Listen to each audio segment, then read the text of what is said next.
जवान बच्चा उम्र के अंदर आता है और एक माँ अपने बच्चे को हाथ पकड़कर सरकार की बारगाह में लाती है और कहती है, या रसूल अल्लाह सल्लल्लाहु अलैहि वसल्लम, फिदा का उम्मी, मैंने अपने माँ बाप को कुर्बान, मैंने अपने खानदान को छोड़ दिया, मैंने अपने कुंबे को छोड़ दिया और मैं आपके पास ईमान लेकर आई हूँ और खिदमत में आपके आ गई हूँ कि मेरा बच्चा आपकी खिदमत करेगा और मैं हजरत आयशा सिद्दीक़ा अलैहिस्सलाम और सलमा की खिदमत करूँगी। माँ कनीज बनकर बैठ गई और बेटे को गुलाम बनाकर नबी के भेज दिया। सरकार ने इस्तकबाल करा, आइए, रखा। कुछ दिन बच्चा वहाँ पढ़ने ले गया, बच्चों को पढ़ा, खिलाया पिलाया और सुबह भिजा दिया, जाओ जहाँ सहाबा लोग इल्म सीखते हैं, जहाँ अबू हुरैरा थे, जहाँ अली मौजूद है, जहाँ सलमान फारसी है, उन बड़ी बड़ी हस्तियों के बीच में बच्चों को बिठा दिया और जवान बच्चा सीखता, खूब पढ़ाई सीखता, हदीस सीखता, पढ़ाई सीखता। कुछ दिन के बाद माँ भी अपनी खिदमत में रखती है। कुछ दिन गुजरे, वो जवान बच्चा अपनी दहलीज में जवानी में कदम रख लिया था, रखता हुआ कुछ देर बुखार चढ़ गई, बुखार हुई, कुछ दिन बुखार में गुजरे गुजरे गुजरे, दुनिया से रुखसत, बच्चा मर गया, जवान छोकरा था, मर गया। सरकार दलों को बुलाया गया, रसूल अल्लाह, वो लड़का जो खिदमत में था वो साहबी दुनिया से रुखसत हो चुके हैं। आपने साहबा को देखा, फरमाया कि अच्छा एक काम करो, इसकी जनाने की नमाज मैं पढ़ाऊंगा, इसको आप कफन वफन दे के तैयार करके रखो। बस सरकारी बोल कर निकले कि आपके हुजरे में जाने वाले थे कि सरकार फिर पलट गए और सरकार ने फरमा दिया, एक काम करो, अभी इसे कफन मत देना, इसे कफन मत देना, इसे गुस्ली मत देना, इसकी माँ को खबर दो। ये बोलकर सरकार हुजरे में चले गए। यहाँ पर उसकी माँ को खबर दी कि भाई जो तुम्हारा लड़का तुम लाए थे खिदमत मुस्तफ़ा के अंदर, वो बच्चा दुनिया से रुखसत हो चुका है, तुम्हारा लड़का फौत हो चुका है। जब माँ सुनती है कि जवान बेटा मेरा दुनिया से रुखसत हो गया, क्या बोलूँ यार, अगर माँ देखती ना कि मेरा बेटा साइकिल से गिर गया तो माँ चैन नहीं लेती यार, चैन नहीं लेती तो मेरा बेटे को क्या हुआ। आप समझ सकते हो, बेटा रात को खांसी खा लेना तो माँ की रात सोती नहीं है। माँ वो होती है, बेटा मालूम पड़ जाए कि मेरा बेटा रात को बाहर गया है तो माँ इंतजार में दरवाजे की होती है, कब मेरा बेटा आएगा, भूखा गया, उसने खाएगा कि नहीं खाएगा। माँ ने जब सुना मेरा जवान बेटा दुनिया से रुखसत हो गया, माँ के होश उड़ गए। माँ उठती है, गिरती है, फिर उठती है, फिर गिरती है, फिर उठती है, फिर गिरती है, रोते हुए आंसू में आती है और पूछती है, साहबा के पास आती है, एकदम सीधी हो जाती है और कहती है, क्या ये साहबा इकराम, क्या तुम्हारा क्लास वाला दुनिया से रुखसत हो गया? सुना है तुम्हारा क्लास वाला, तुम्हारे साथ उठने बैठने वाला, ये सलमान फारसी, ये अबू हुरैरा, क्या तुम्हारे साथ वाला जो सीखने बैठा हदीस से वो दुनिया से रुखसत हो चुका है? सब खामोश साहब आ रहे हैं। लड़के के पास जाती है, लाशा पड़ा होता है, न पैर के पास जाके पैर को पकड़ती है और अब उसके बच्चे के पैर पकड़कर अपने सीने पे रखती है। मां सीने पर रखकर बच्चे के पैरों को चूमती है, उसके पेशानी को चूमती है, उसके लाशे को रखकर मां अपने दामन को उठाती है और अपने सामने फरियाद करती है, ए मौलाए कायनात, मैं तो मेरे बच्चे को खिदमत के लिए यहां लाई थी, दीन सीखने के लिए लाई थी, मुझे दुनिया की कोई दौलत की जरूरत नहीं है, मेरे खानदान को छोड़कर आई, दौलत को छोड़कर आई, पूरी शोहरत को छोड़कर आ गई, पूरी कामयाबी का दुनियावी रास्ता था, छोड़ दिया। आज वो लोग मुझको ताना कसी करेंगे, मुझको ताना देंगे, ये बोलेंगे, देख तू मोहम्मद पे ईमान लेकर आई, तेरा बेटा दुनिया से रुखसत हो गया, ए मौला उस रुसवाई से, उस ताने से मेरे मोहम्मद के नाम कर मुझको बचा ले। खूब वो मां रोई, जैसे उस मां की रोने की आह निकलती रही, साहबा इकराम भी रोना चालू। ये सरकार वालों हुजरे के अंदर कुछ देर के बाद उस मां ने अपने रोना को हाथ नीचे किए, अपनी दुआएं नीचे करी, यहां से साहबा उठकर खड़े हो गए, अशहदु ला इलाहा इल्लल्लाह अशहदु अन्ना मुहम्मद रसूलुल्लाह सल्लल्लाहु अलैहि वसल्लम। सरकार दो आलम हुजरे से बाहर निकले और मुस्कुरा के खड़े हो गए। ये मां, ये साहबा इकराम, उनका ईमान मोहम्मद उस वक्त ऐसा था कि अल्लाह के रसूल के खातिर अगर दुनिया हमने छोड़ी है तो अल्लाह के रसूल के सदके में हम नबी अल्लाह से मांगेंगे और नबी से मांगे। और नबी करीम सल्लल्लाहु अलैहि वसल्लम ने जब उसकी जान वापस दे दी और बच्चा वो कब तक जिया, आप सल्लल्लाहु अलैहि वसल्लम के जमाने से लेके अबू बकर, उमर, उस्मान गनी के, मौला अली के, उन जमाने के बावजूद की मां भी फौत हो गई, लेकिन बच्चा उस तक जिया। जिसकी रूह अल्लाह तबारक व तआला ने खींच ली, उसकी उम्र पूरी हो गई। कुल्लु नफ्सुन ज़ाइक़तुल मौत, अल्लाह ने मौत का मजा उसको चखा दिया, रूह खींच ली, लाशा बना दिया। लेकिन नबी का वसीला आया, नबी से मोहब्बत करी, और जो नबी को ताना देने की बात आई तो अल्लाह को गवारा ना हुआ, उसकी रूह को लौटा दी और बरसों तक उसको जिंदा रखा। सिर्फ नबी और रसूल से मांगने वाला चाहिए, नबी से मोहब्बत करके देखे, वही बंदा उनके साथ होगा जो नबी करीम से मोहब्बत करेगा। अभी मैंने आपको बोला जन्नत में कौन कौन नबी के साथ होगा। हाँ, यही ऐसी जातें होगी, ये वो जात होगी जो नबी करीम से इतनी मोहब्बत करती होगी, जो नबी करीम पे जान देती होगी। हमने क्या किया, माँ ने बेटे से मोहब्बत तो करी पर दुनिया के लिए, बेटे ने माँ से मोहब्बत तो करी पर दुनिया के लिए। हमने दुनिया जीती, आखिरत हारी, आखिरत को हार चुके हम लोग। लेकिन हम आए दुनिया में सफर बनाकर, ये सफर है हमारा, ना जाने वक्त कब हमारा पूरा हो जाएगा। यकीनन दुनिया से रुखसती हो जाएगी हमारी। जब रुखसती होगी उस सरकार को क्या मुंह दिखाएंगे। ये मौला, हम तो दुनिया में सफर में आए थे, लेकिन मौला दुनिया में इतने मशगूल हो गए कि हमने हमारा खान दौलत दुनिया दी देखी, हमने हमारा हराम हलाल ना देखा, वही दुनिया का भेगी करा। वक्त इबादत आती, नमाज आती, पर मैंने नमाजें नहीं पढ़ी। वक्त इबादत का मौका मिलता, हमने इबादत नहीं करी, हमने दुनिया की चुगलियां करी। किसी के इंसान को हमने तरीके पे देखा तो हमने उसको नीचे खींच दिया। यही हमारे सब सवाल जवाब खड़े होंगे। क्या होंगे? यही सवाल जवाब खड़े होंगे। अरे कैसी थी भाई पहले की माँ बहन बेटियां, कि अगर एक साहबा इकराम कारोबार से आए, घर में सोए, घर में बैठे पलंग पर, और फरमाया अपनी बीवी को, ए बेगम, ए मेरी जोजा इकराम, मुझे पानी पिलाए। पानी पिलाने का कहा, वो लेने गई, जब तक वो थके हारे होंगे, आराम फरमा दिया, सो गए। बीवी वहीं खड़ी, हाथ में गिलास लेकर खड़ी है कि मेरा सोवर जब उठेगा शायद पानी मांगेगा, मैं पानी दे दूंगी। जब सोवर पानी मांगेगा तो पानी मैं दे दूंगी। जैसे पानी उठा सोवर कुछ देर के बाद, तो आपने देखा, अरे आप अभी यहीं खड़ी हो? बोले हाँ। पानी लेके आधी रात तक औरत खड़ी रही। खुद गौर करें, क्या आज वो माहौल हो सकता है? कभी है ना हमारे अंदर। वो औरतें जन्नत में होगी मोहम्मद मुस्तफा के साथ। वो औरत खड़ी रही, साहबा उठे, साहबा उठ के देखा, लो खड़ी, हाँ वर्मा का दिलाओ बेगम, मांगो क्या मांगती हो?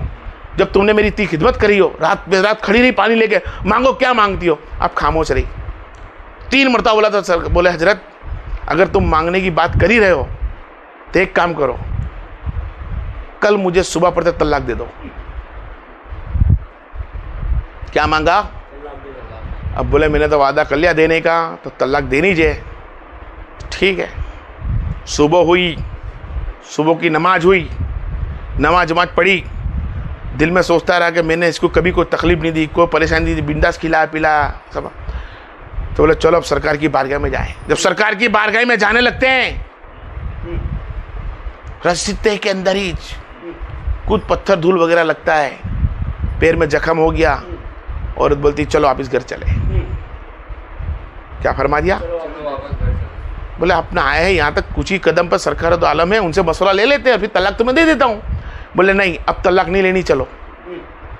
मेरे समझ में नहीं आई औरत को। शोर बोले मेरे को समझ में नहीं आई। तो फरमा गए इसलिए कि अल्लाह के रसूल ने फरमाया था कि जो इंसान, जिस इंसान को तकलीफ का एहसास ना हो, जिसे दुनिया में तकलीफ ना पड़ती हो, तो उस पर अल्लाह अपनी रहमतें हटा लेता है। और मैं ऐसे बंदे के साथ नहीं रह सकती जिस पे अल्लाह की रहमत ना हो।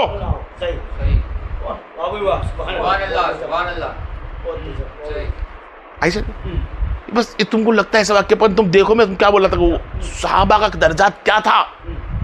औरत ने क्या फरमाना लगा कि मैं चाहती हूँ मेरे वहां तकलीफ आए, क्योंकि नबी ने फरमाया जो बंदा मुझसे मोहब्बत करेगा, जो बंदा मुझसे मोहब्बत करेगा, जो बंदा मुझको चाहेगा, यकीनन उसके लिए दुनिया सफर और तकलीफ का घर है।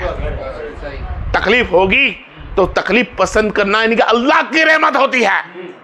तकलीफ क्या है?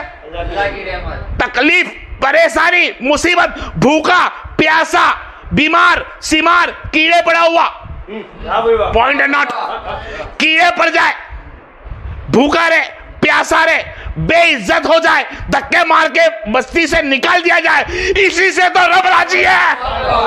रब उसी बंदे से राजी होता है जिस पे अल्लाह तकलीफें देता है। कुरान के अंदर यही खुलासा है सूरह यूब में।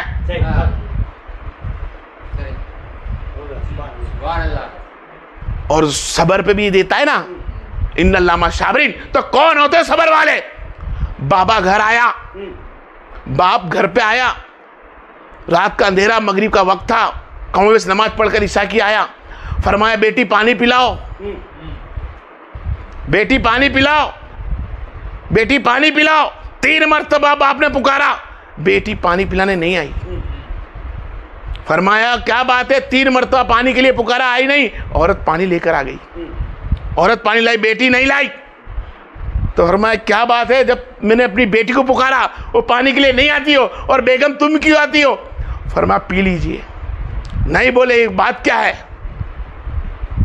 खामोश हो गई, दिल पे सांस लंबी ली और कहती है हजरत माफ करना, उसके पास एक ही जोड़ा था, वो भी फट चुका है, शर्म के मारी बाप के सामने नहीं आती बेटी। क्या यार,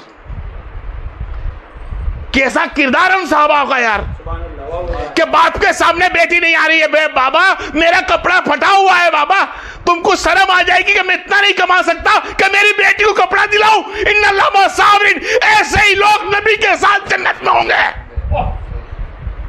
उस बेटी ने ये नहीं फरमाया बाबा कपड़ा दिला, मां कपड़ा दिला, ना फरमाया इन्नल्लाह मा साबिरीन। मैं मांग लूं अगर बाप से कपड़ा, मांग लूं मां से कपड़ा, अच्छा लिबास मांग लूं, उसके पहनने के पहले अल्लाह रूह कब्ज कर ली तो उसने सब्र मांगा, मौला सब्र दे, जब तू देना चाहेगा जब दे, मौला सब्र दे। ये किरदार होता है यार हमारी बहन बेटियों का, यार हमारी माओ का। हमने क्या बना के रखा यार, आज हमारे घरों के अंदर 5-5 जोड़ी कपड़े बहन बेटियों के पास, 2-2 3-3 जोड़ी हमारे पास लिबास पड़े हैं। हिजाब के लिबास अलग, बुरखे अलग होते हैं, नाइट के कपड़े अलग होते हैं, सुबह के कपड़े अलग होते हैं, दोपहर के कपड़े, लेकिन अल्लाह की इबादत के लिए कोई कपड़ा नहीं। कोई जोड़ा ऐसा नहीं रखा होगा कि जिसके अंदर ये बोला होगा कि इस लिबास के अंदर मैं 5 घंटा नमाज पढ़ूंगी। नहीं, ये फरमा गई ये मैं जाऊंगी जब मेरे वहां शादी होगी, ये जाऊंगी जब कोई पिकनिक होगी, ये जाऊंगी जब रविवार का दिन आएगा, ये दिन। अरे यार इसके कपड़े तुमने पाल के रखे हैं। अरे देख मेरे भाई मेरी बहन, कपड़े तो क्या, जिस कपड़े के पीछे तूने अपना पाल के रखा है, अरे कपड़ा तेरा तन ढांकने के लिए दिया है कि तू अल्लाह के रसूल की हमद व सना करे, अल्लाह की इताअत करे, रसूल की इताअत करे, उसकी नमाज कायम करे। आज इतने लिबास होने के बाद भी हमारे लत ऐसी है। एक बच्चा रोता है अपनी माँ को देखकर, माँ भी रोती है बच्चे को देखकर। माँ, बच्चा जैसे दरवाजा खटखटा है, माँ की आवाज सुनता है कि रो रही है, वो अंदर जाती है, जैसे बच्चा अंदर जाता है माँ सिमट कर बैठ जाती है। क्या करती है? सिमट कर बैठ जाती है, सिमट कर बैठ जाती है, दब कर। बोलती है माँ क्या बात है, क्यों दब कर बैठ गई? नहीं, जब वो देखता है बेटा तो अपनी माँ के कपड़े फटे हुए। क्या बोलो यार, माँ के कपड़े फटे हुए होते हैं, छोटे बच्चे को शर्म आती है, तो बेटा बोलता है माँ चाचा के पास लिबास लेकर आता हूँ। माँ कहती नहीं जा बेटा, तुझे जवाब सही नहीं मिलेगा। फिर भी बेटा जाता है और कहता है चाचा मेरी माँ के लिबास फट चुका है। तो यतीम बच्चा था, तो फरमाया कि तुम्हें खिला रहा हूँ, पिला रहा हूँ, रख रहा हूँ, वो बड़ी बड़ी बात नहीं है। उन्हें क्या कौन से लिबास की जरूरत है, जो हाल में ठीक है, जाओ, कपड़ा पड़ा नहीं है। भगा दिया। बच्चा रोता हुआ अपनी माँ के फटे हुए कपड़े थे, तेबन था, एक बंदा तेबन फट चुका था, जो बच्चा देख नहीं सका, बाहर वाला कैसा देख सकता होगा। वो बच्चा रोता हुआ जब वापिस आता है, रास्ते के अंदर एक साहबा इकराम मिलते हैं और फरमाते हैं बेटे क्यों रोता है? तो फरमाया कि भाई मैं कपड़ा लेने गया था, मेरी माँ के लिए कपड़ा नहीं दिया। बोले जा, कपड़ा देने वाला एक बंदा तुझे बता सकता हूँ। बोले कौन? जा, मस्जिद नबी के अंदर मोहम्मद बैठे होंगे। जबकि वो बच्चा यहूदी था, यहूदी बच्चा था। और यहूदी बच्चा सोचा कि मैं तो चाचा की इजाजत लेकर आया था माँ के पास, ला माँ की इजाजत लेकर जाऊं। जब माँ की इजाजत लेने के लिए बच्चा वहां जाता है तो माँ कहती है बेटा वो तो मुसलमानों का रसूल बना हुआ है, वो तो मुसलमानों का नबी है, तू जाएगा तो तेरा दीन बदल देगा, उसके पास जाएगा तेरे बाप दादा का दीन छीन लेगा, तो उसके पास जाके एक बात जाना भी मत, उसके बाद जो जाता है दीन छीना जाता है। तो फरमाया माँ मैं अपना दीन नहीं भूलूंगा, अपने बाप पे रहूंगा, अपनी माँ पे रहूंगा, अपने दादा पे रहूंगा, मैं वाहिद उससे अपना कपड़ा तेरे लिए चद्दर लेकर आऊंगा।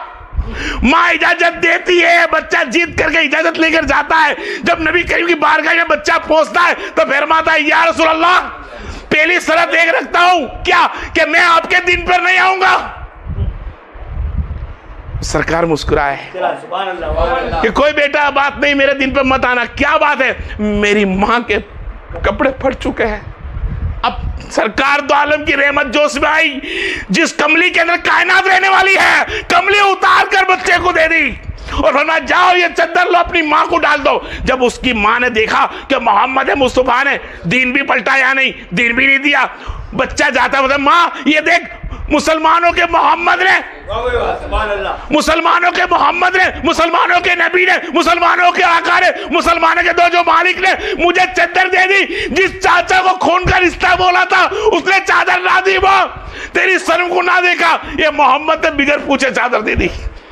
जब वो चादर देती है, बच्चे ने चादर ली, मां ने जब ओढ़ी, अपना तन अपने बेटे से छुपा कर रखा, खोला और खड़े होकर बोलती बेटा, तो यकीनन उसका दीन अपनाना जरूरी है कि वही है जो पर्दा कर सकता है, वही नंगों को कपड़े दे सकता है, वो भूखों को खिला सकता है, वो जन्नतियों को जन्नत दे सकता है, वो बेईमान वालों को ईमान में डाल सकता है। जा मेरे बेटे उस पर ईमान लेकर आ जा। माँ भी मान लाई, बेटे भी मान लाई। मेरी माँ मेरी बहन बोलने का मतलब बस इतना ही है कि आज तुम्हारे घरों में सब कुछ है, लिबास है, बच्चे सही सलामत है, अल्लाह के रसूल की हमदो सना करे, 5 टाइम की नमाज पढ़े, हक पे चले, हलाल खाए और अपने घर को पर्दे से भर कर रखे, ना घूमे चेहरा खुलाकर। वक्त की कमी के हिसाब से अल्लाह मुझको आगे इजाजत नहीं देता। व आखिर दावाना वल्हम्दुलिल्लाहि रब्बिल आलमीन।